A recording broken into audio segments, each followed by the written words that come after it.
guys, welcome back to another WoW Weekly with Myst. And for those that maybe are a little confused that there's a video this week, I did mention last week I was gonna take a week off, and then I think it was Friday, so somewhere in the week, they announced the release date for 9.1.5. And it just figures because I've been doing this WoW Weekly for so long, and I'm very consistent with it. It's been every week for, I don't know, probably I would say at least 3 years. And yeah, it just goes to figure that they would drop a patch on the 1 week I decide to take off. So anyway, we're here, and we are gonna go over the 9.1.5, but before we go over that, let's get into what's going on this week in WoW. So today is the pet leveling in your garrison. It's not the power pet leveling, but it is still kind of decent. What makes it the power pet leveling is if the pet weekly is up, and that is not. So instead of 2 battles getting you from 1 to 25 on your pet, it's gonna be like 4 or 5, but still really fast. It's still a good idea if you have some pets that you want to level. And yeah, that'll be today only. And Hollow's End is still going on. We have 1 more week left of that. Last day will be next Monday, November 1st. PvP Brawl, Gravity Lapse will be this week's event. And the weekly will be Arena Skirmish. And also on Sunday, we will have Dark Moon Fair. Also, I would just like to add to this weekly events that Sandswept Bones is up in BFA. It was this past week, so this is the last day you got before it cycles back around. It takes 6 weeks to come back. So if you don't have Molly, who drops off of Dune Gorger out in Valden, you may want to do that. It is Monday, so that boss is gonna be a different boss tomorrow. So that is basically the week. So not too much going on. It's a good catch-up week. I would say a good prepare week for the patch, but there really isn't much you need to prepare for this patch. So if you're out doing even Korthia stuff, you're prepared. Okay, so this screenshot here is what we are gonna go over. So there's quite a few things, but it shouldn't take too long to go over them, to be perfectly honest. So the first thing is Covenant swapping. So there has always been quite a restriction on that. You would need to go through a 2-week quest line. And now basically you can just freely swap between your Covenants once at least one of your characters is Renown 80. That is able to be accomplished right now, so you could work on that.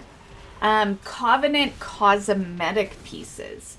So your Transmog sets and your Covenant locked pets will be able to be used by characters that are not part of that Covenant. Now, there hasn't been any news on a change of whether, a Necrolord could go kill a Kyrian boss for their mount. There's been no changes at the moment for that. None that we're aware of anyway. So that is still in play. But once you get those specific things, your other characters can use them. Next up, we have the Covenant Soulbind skip for your alts. So you'll be able to instantly obtain all your 3 Soulbinds when you enter a new Covenant. You will have to complete the 9.0 storyline for that Covenant at least once, but once you have all your alts, will be able to skip. Another skip we'll have access to is the Maw intro, a very, very highly requested one. They took so long to do this that I just brought all mine through. So, yay for the people that, don't play a lot, I guess. But they took so long that if you're a regular player, you went through the MA intro multiple times already. Because it was either a matter of you getting behind on your character by waiting for them to put a skip in, or just saying fuck it and doing it. And that's what I did. I just said fuck it. I'm just gonna do my intro again for the 20 billionth time so that I can actually progress on my character. So cool, but definitely too late. Like, it took way too long to put in that Ma intro skip. But cool for any future characters, I guess. And for anyone that, has, left their characters in Stormwind or something. Or Ogrimmar if you're Horde. Next up, we have the Broker Mark of Distinction. This is a catch-up item. And it is purchased in Oribos for 500 gold, so super cheap. You do need to be Renown 80 on at least one character. And what it does is, on use, it will put your Renown to 40. Honestly, this seems like a great item for when you're swapping your Covenants. Because when you do swap, you are gonna go back to a level 1. You can regain it after, and we'll go more into that in a minute here when I get to that topic.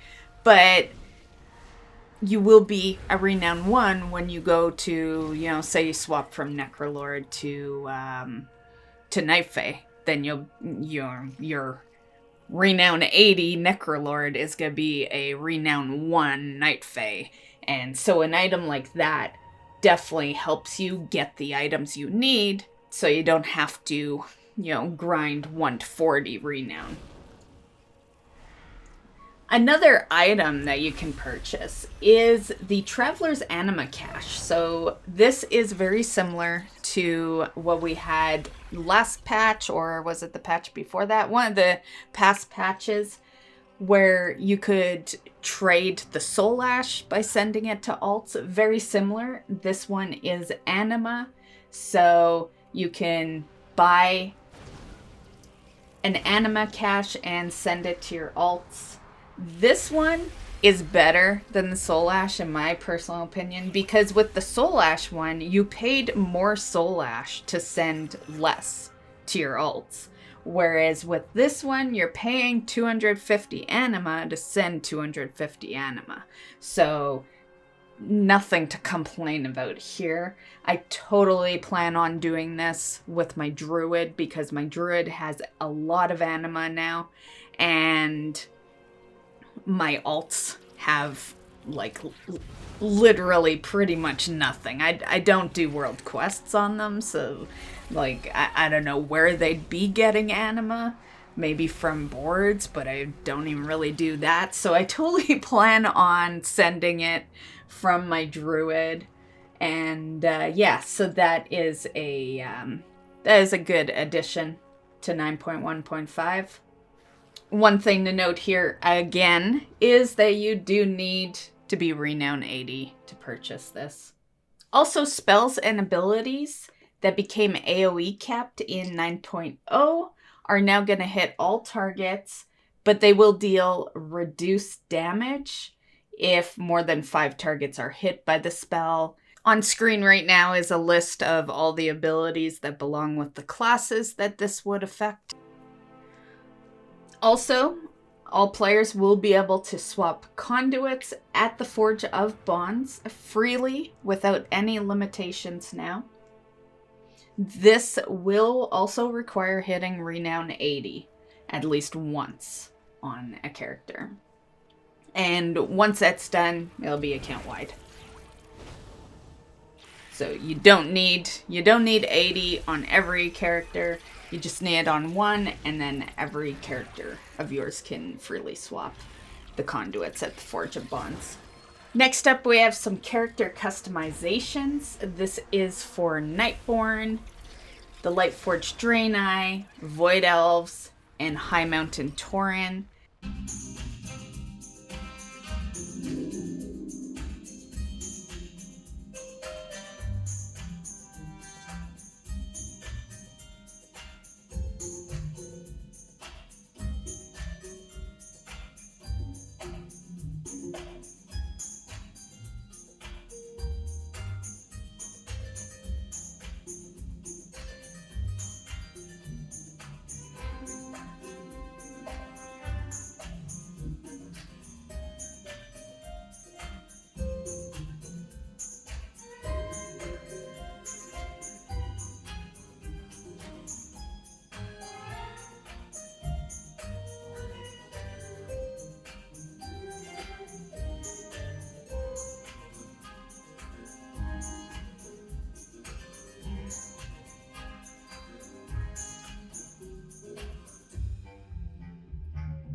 Another highly requested one is the solo islands. So we will be able to solo queue island expeditions in 9.1.5.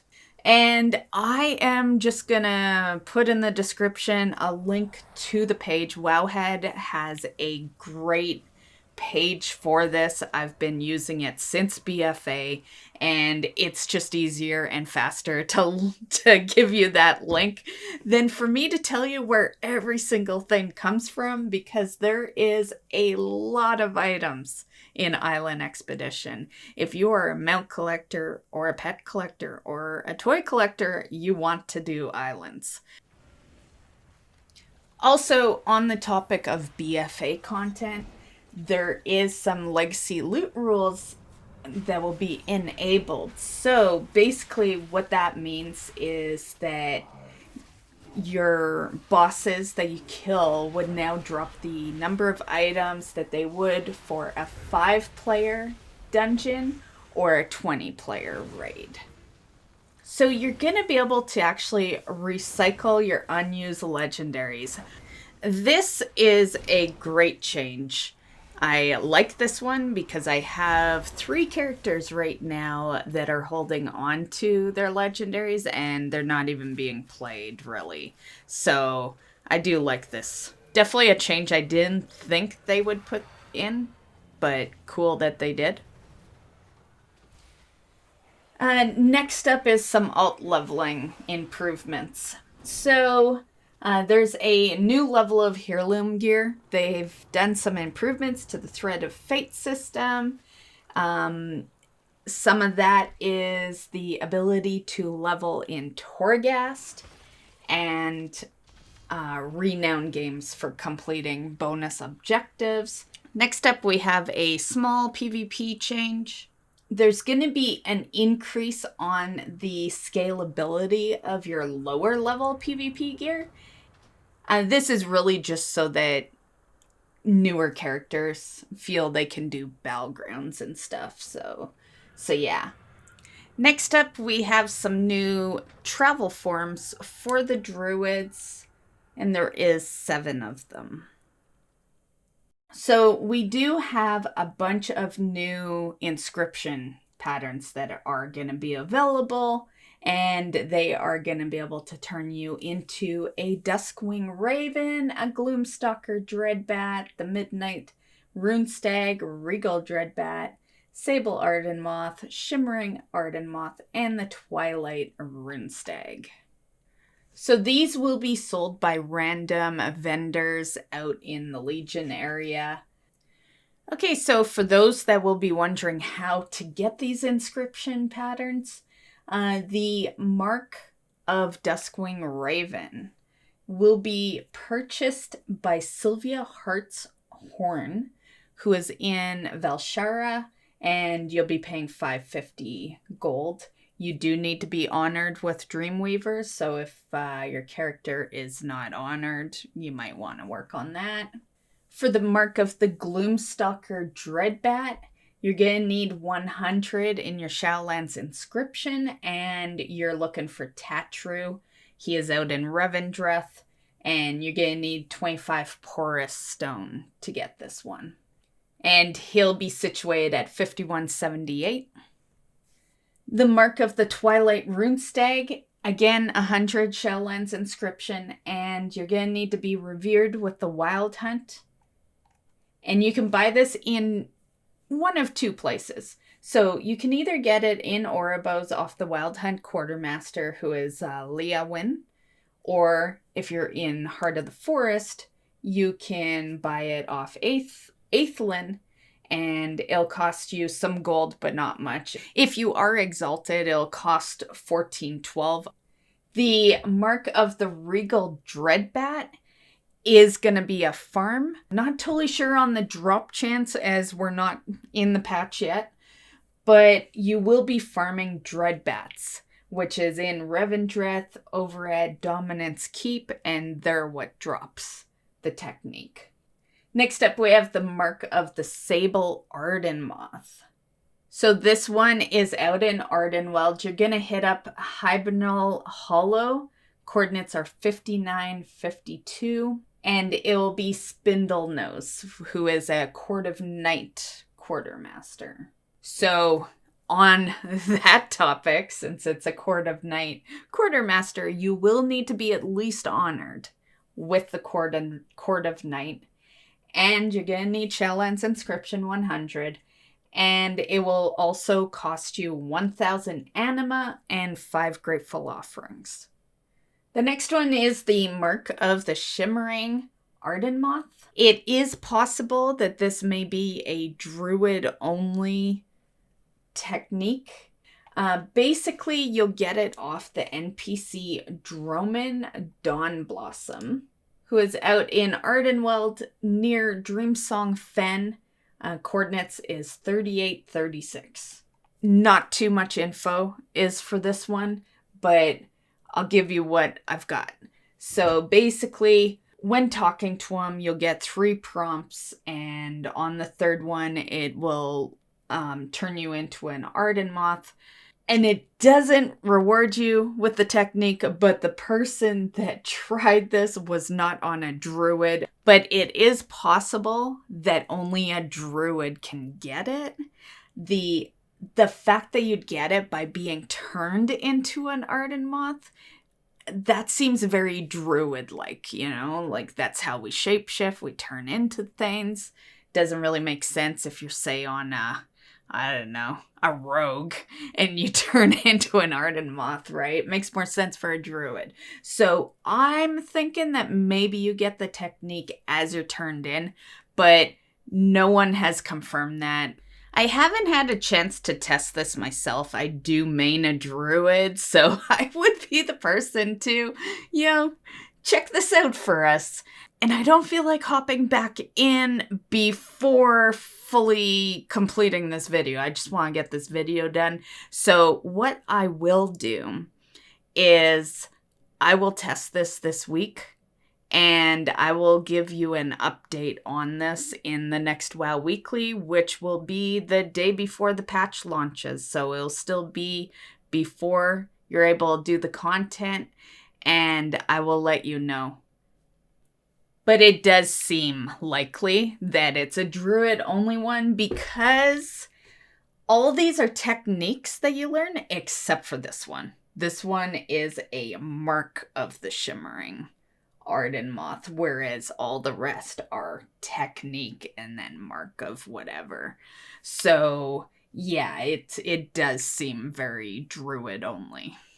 And then the final one we got is the Mark of the Midnight Runestag, and that one is another drop. Seems to be a good drop rate, but was tested on the PTR, and everything is a good drop rate on the PTR.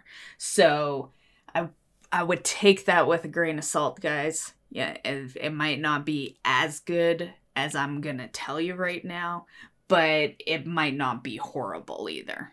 It might just be a little worse than what I tell you. But it will drop off the runestags that are all over Ardenweld, so you can kill any runestag out there, and you'll get the pattern. It, on PTR, it dropped off of, no more than 5 kills. So it could be like that, or it could be more like 10 kills. Next up, we have some toys that are going to be new to 9.1.5. And the first one is the Kyrian toy, which is Steward's First Feather. Allows your steward to turn into a baby steward. And it will last for the entire duration of your summon steward spell. The Necrolord toy will be the Apprentice Slimemancer Boots. It leaves a slime behind as you walk, and it will last for 5 minutes. The Night Fae toy is Sparkle Wings, and basically just a cosmetic, more or less. Wings on your back, lasts for 5 minutes. And then the Venthyr toy is Tomb of Small Sins. This toy kills a targeted critter, and then it'll turn it into a soul. Okay, so Legion Timewalking. When that becomes available, you will have access to the dungeons Blackrock Hold, Eye of Ashara, Darkheart Thicket, Vault of the Wardens, Natharian's Lair, and Court of Stars. I am really happy that Court of Stars is in that list because I know a lot of people hate Court of Stars, but I always loved it. It definitely is one of my favorite dungeons in Legion. When Timewalking Legion is active, you can talk to Tassup in Oribos to obtain a Time-Worn Keystone. So that will allow you to run your Legion Timewalking dungeons in Mythic Plus. They will scale to your Shadowlands Mythic Plus level. They will also count for your Great Vault requirements for the week. So if you didn't want to do Shadowlands dungeons on the weeks that Timewalking Legion's there, you could use the Legion dungeons to knock out your Great Vault requirements for the week. And the loot items will reward items at the same level as your Shadowland Mythics do. They will also be upgradable with your Valor. So for the affixes, the special affix in here will be called Infernal. Infernal beacons are found near bosses, and you activate the beacon or engage a boss that's near it to trigger a Legion invasion. So that is the special thing you'll have going on with your Mythic Plus. As for rewards you can get from doing Timewalking Legion dungeons, there is going to be the Valshara Hippogriff, which will be the new mount for Legion. It's going to cost 5,000 Time Warp badges. You have lots of time to earn that if you don't have that amount right now, because it is going to be a bit before we get the Timewalking Legion.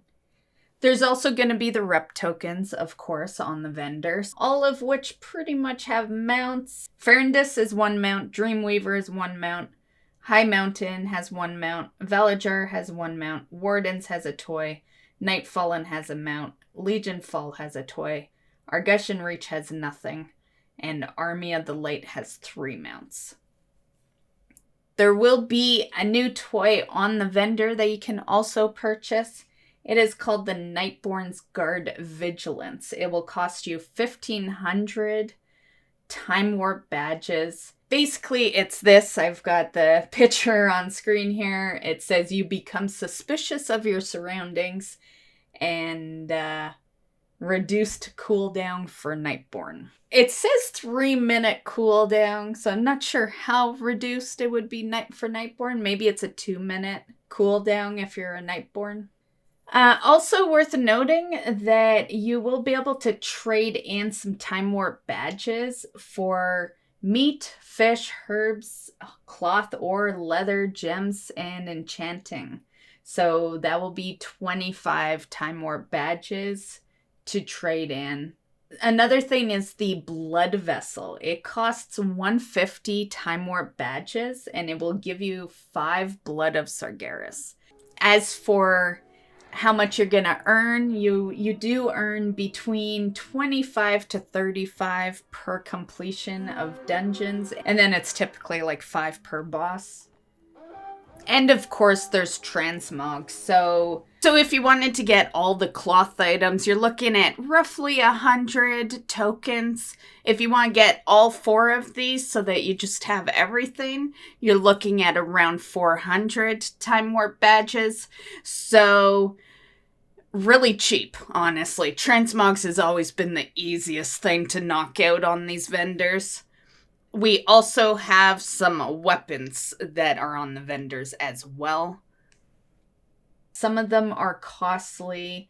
Here's the picture of all the weapons. So we have the Suramar Guard Shield would cost 35. The Nightborn Arc Shield's 35. The longbow that you see there at the top right is going to be 100.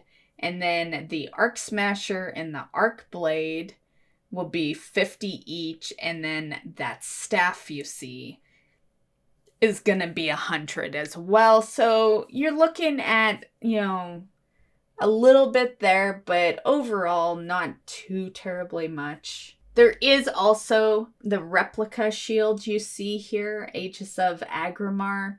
This one's gonna cost you 3,000, and then the Raven Crest Battle Plate Ensemble is going to cost you 500. There's heirloom tokens, of course. I never buy these because you can get them in other means without spending Time Warp badges. But it is worth noting that those final two that you see in the list, the casing for 1,000, I guess there is a few casings for 1,000, the eternal casing and the eternal scab, those two pieces do put your heirloom armor to level 60. So that might be important to you. That is a new thing, and Time Warp badges is just another way you could do it. This isn't the only way you can get the heirloom, so it's really just an alternative way to get it. More for people that, have so much Time Warp badges and have everything. Okay, so that covers the Timewalking dungeons, mythic affixes, loot, mounts. Let's move over to the Mage Tower aspect of Legion Timewalking. For anyone that didn't play Legion, Legion Mage Tower was a great feature, but keep in mind that it was endgame for Legion. So don't walk in thinking you can just walk in with, 200 item level gear and do challenges. You are gonna need to be geared. You're gonna have to know your shit. This is one of those challenge modes where skill matters. You can't just, for those of you that want the Druid form, if you've never played a Druid before, and more specifically, never played a Guardian Druid, you're gonna struggle. You need to know your class, and you need to really know your shit, to be perfectly honest. So, one thing I would say is if this is something that interests you, start learning those classes you want to play. I know some want to do them all, but the main one you want to get your Transmog for, or if you want the Druid form, start really getting to know that class and practicing, because these challenge modes are based on skill. They are not based on gear and power or any of that. I have been told that the Panda Cloak can actually help you, which makes sense. I can use the Panda Cloak. I got it. I've been playing, WoW consistently since vanilla, so, pretty much every unique thing they give you per expansion I do have. But if you don't have it, don't worry. They wouldn't make a challenge mode where you need the Panda Cloak. For those that are unaware, it's unobtainable now, so you can't go get the Panda Cloak. You would have to already have it. So it might give you a slight advantage if you do have it. I'm not totally sure how it's working where that, really applies, but I will tell you this. I did not use the Panda Cloak when I did these similar challenge modes in Legion. I was in a Legion Cloak. So you don't need it. If you have it, cool. Whatever it is that's making it good right now, they might fix that and make it so that you can't use it, right? So really, whatever you got is gonna be fine. Like I said, it's more based on skill than it is gear. So with the Mage Tower coming back into the picture, so do the challenges. So there were originally challenges you could do for different appearances back in Legion. They're bringing that back with some different appearances.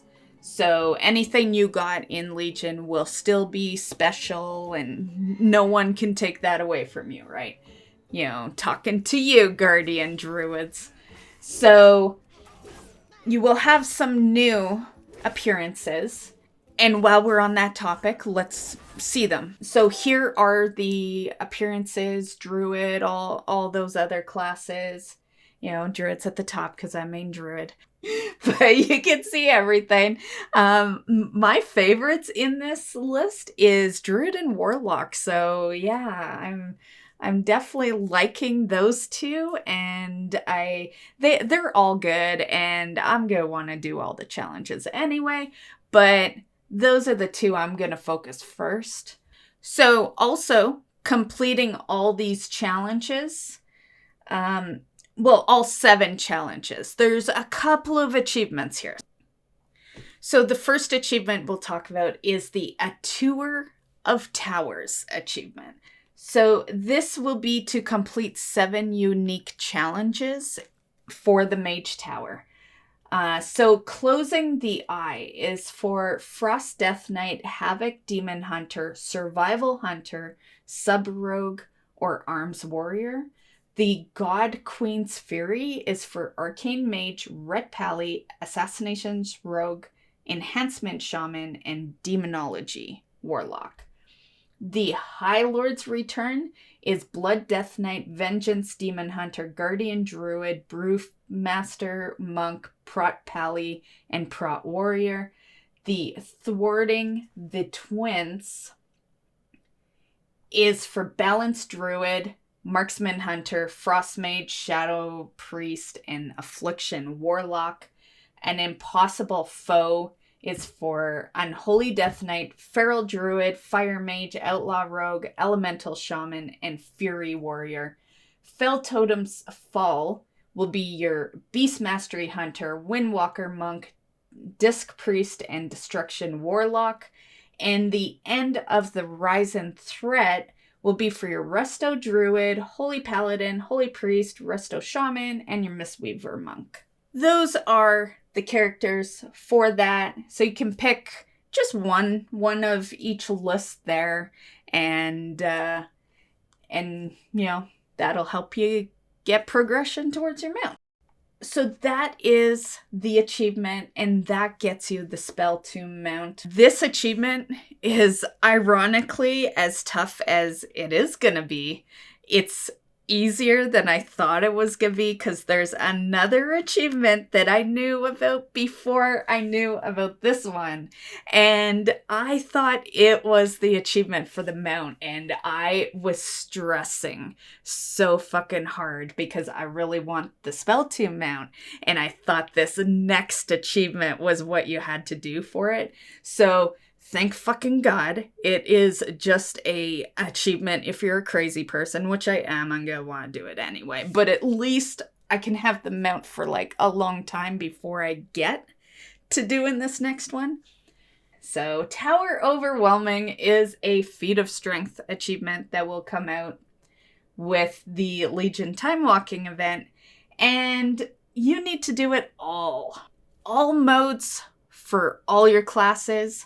Druid has 4 different specializations, so that is 4 challenges just for Druids. 3 challenges for pretty much everyone else, except for Demon Hunter only has 2 challenges. So all in all, if I've, put my math together properly, that equals 36 challenges that you would need to do to get this achievement. Like I said before, these are not easy achievements, and they are even tougher if you're doing them for a specialization that you are not familiar with or you play very infrequently. Once again, it's skill-based. And Tower Overwhelming is gonna be a tough one. And I'm looking forward to having a lot of cursing moments.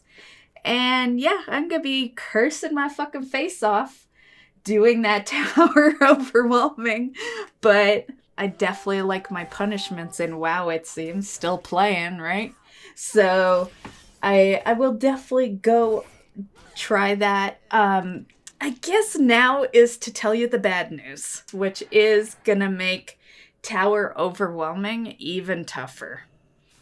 But just before we do that, I just like to say, some people are probably wondering what you get for doing this. You get the pleasure of telling people you have the Tower Overwhelming achievement, basically. This is a feat of strength, and most feat of strength, while some do reward you stuff, most of them are just bragging rights so that you can say, hey, I did this. I was able to kind of do that with, in Legion, all the class mounts. I'd done them all in current expansion. And so that was kind of my bragging right of Legion. And this is just one of those similar type things. And so no reward as far as it stands right now. Who knows? Maybe they'll add one on, but I wouldn't hold your breath. This is the type of achievement that I could see not having a reward, because it's, you don't need a reward, really. You don't do this kind of stuff for a reward. Like, it's more like a, hey, I'm awesome at the game. I can play every specialization. That's kind of your reward right there. Okay, so for the bad news. The bad news is, well, for starters, we won't see Legion Timewalking until December 7th. That is the first time it will show up. And because it's going to be new, it will be for 2 weeks. That's how they always do it. The new Timewalking will run for 2 weeks the first time, and then they go to their regular schedule afterwards, which is, a week. That might not sound too bad. The real bad news is what I'm going to tell you right now, and that is that it will take 18 weeks for Legion Timewalking to cycle back. And that is because of how many Timewalkings are in the picture. I have very often said in stream and in videos and even just over Discord and in game and whenever the topic comes up, that they should just do a system where when it's Timewalking week, you pick off of like a drop-down menu or something which version of Timewalking you want to do. I would even be okay if they locked you in. If your choice was like, once you made it, you couldn't choose again till, the 18 weeks later when it comes back. I'd even be okay with that. If they want to, punish you somehow, then fine. Lock us in. We just pick one. That way we can't just go do whatever we want. But at least give us that option. There's so many now. What makes this one so bad, in my opinion, is the Mage Tower. You only have one a week every 18 weeks to do the challenges. And the challenges are tough. Like, it might take you all week to skill out good enough to do a challenge. Like, I remember this shit in Legion, and I don't remember breezing through it, that's for sure. Like, they were tough. I think this is gonna cause some anger, definitely. Like, people are already angry, but I think people are gonna get angrier once they experience the Mage Tower, because then when it ends, they're gonna be like, shit, gotta wait 18 weeks, and yeah, it's because of how many Timewalkings we have. Like, we have almost as many Timewalkings as there are expansions. We're only missing like BFA and Shadowlands, right? Like, we have a lot of Timewalkings. It is absolutely crazy. Now, one more thing I'd like to add on the Timewalking changes is there is one more change that went into effect, having to do with the other Timewalkings. So there's quite a few dungeons that some people dislike, and they decided to change stuff. And I'll just say in advance, I'm not happy with these changes. I think it would just been better to just add to the disliked, add some other dungeons that could be in the cycle. So yeah, they did add, but they also removed. So let's go through it. The BC Timewalking dungeon. They've removed Arcatraz Black Morass, or that's what I call it anyway. I don't know if that's how it's pronounced. Morass, probably. But Black Morass and the Slave Pens. I love the Slave Pens. I don't know why they removed that one. And I know a lot of my friends hate Arcatraz, but I like it. Yeah. But Black Morass, yeah, that shit gets so fucking boring. It's easy, but yeah, it's boring. It's boring sitting there through waves and yeah. So anyway, they've added Blood Furnace, the Botanica, and Underbog to BC Timewalking. Wrath of the Lich King. So the removed dungeons is the Old Kingdom, which I didn't think was so bad. Pit of Sauron? Pit of Sauron's easy. I don't get that one. And Utgard Pinnacle. All three of those I like. I like all three of those. I don't see why those were removed. So the added dungeons is Ajal Nerub, which I'm not a fan of. So they're adding a dungeon I actually don't like. And the Forge of Souls. The Forge of Souls is okay. I got nothing against it, I guess. Utgard Keep. I love both Utgard dungeons. So yeah. Cataclysm. They removed Grimbatal. Grimbatal I like. I think the only reason people might not like Grimbatal is if they get a group where a member or two doesn't know the final boss. But I personally like that dungeon. And then they added Blackrock Caverns. I do also like that one, so not a biggie. Myst of Pandaria changes. They removed the Siege of Nizeo Temple. I'm yay or nay on that one. Like, I don't hate it, but I don't love it, so whatever. I don't really care that they removed that one. And then they added Skullamonts. And then the WoD Timewalking. They removed Iron Docks, which I actually really like Iron Docks, so I don't know why they removed that one. And then they put Grimrail Depot in, which is okay. I don't know. I'm yay or nay on those, I guess. So those are the changes they have made with the current Timewalking. These will go into effect in 9.1.5. Now, one thing I would just like to add to our 9.1.5 discussion here, it has nothing to do with Timewalking. It's just one additional thing that isn't in the official notes, but we have known it's coming to 9.1.5. And it's fitting since you see me out in Mechagon right now. So one additional thing I'd like to add is that in 9.1.5, the Mechadon achievement that's out here will be a lot easier. No, the drop chances aren't better on the mounts, but the achievement itself will be a lot easier. Okay, so that covers everything you need to know regarding 9.1.5. This patch will release on November 2nd for NA and November 3rd for EU. So for my personal opinion on this, a lot of it seems to be quality of life changes. Not a bad thing, quality of life changes is always good. And I get that it's a 0.5 patch. 0.5 patches are generally mediocre, not really much going on, just, a few little changes there. But considering how long it took to get this patch, a little disappointing. My plan is to log on November 2nd, check out the new content. I want to go get the inscriptions for my Druid forms. And I'll probably play the content for, I don't know, maybe a couple of days. And at that point, I will be returning back to Animal Crossing because they also have an update. And their update is on November 5th. It has massive content in it. And there's also a DLC they're releasing as well.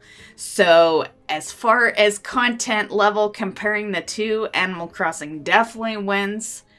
And so I plan on playing the fuck out of that. The WoW anniversary is going to start on November 15th, and it runs till December 6th. So I was thinking of returning somewhere between there. I like to take advantage of the, new stuff they have for that. Hopefully there will be some new stuff for that. So that's around the time when I'd return. I was thinking probably more around the 1st of December. That way it would be like a full return. I should have had tons of time to really do everything I wanted to do in Animal Crossing. And I'll probably be ready for a little break from Animal Crossing since I've already been in there playing a lot of hours.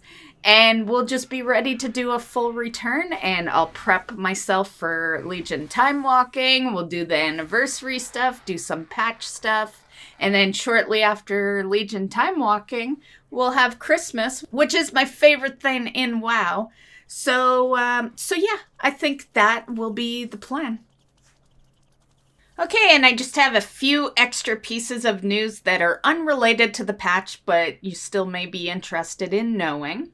So the first one is that Blizzard is offering a one-time free Battletag name change.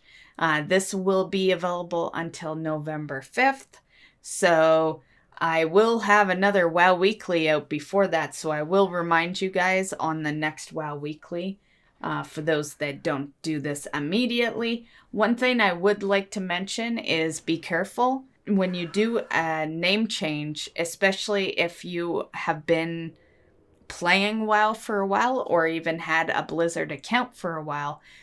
Your battle tag would be 4 digits, and when you do a name change, there's a high possibility that you go to 5-digit numbers. I do know from experience from myself, because sometimes I like to be called Myst and sometimes I like to be called Mystic, and so I've gone back and forth with name changes every so often, and I did go from a 4 number to a 5 number, and then my 5 number turned back into a 4 number when I did a name change. But keep in mind, doing a name change other than this one costs money. If you really care about the 4 numbers, don't do the change. For those that are wondering if the numbers mean anything, they really don't.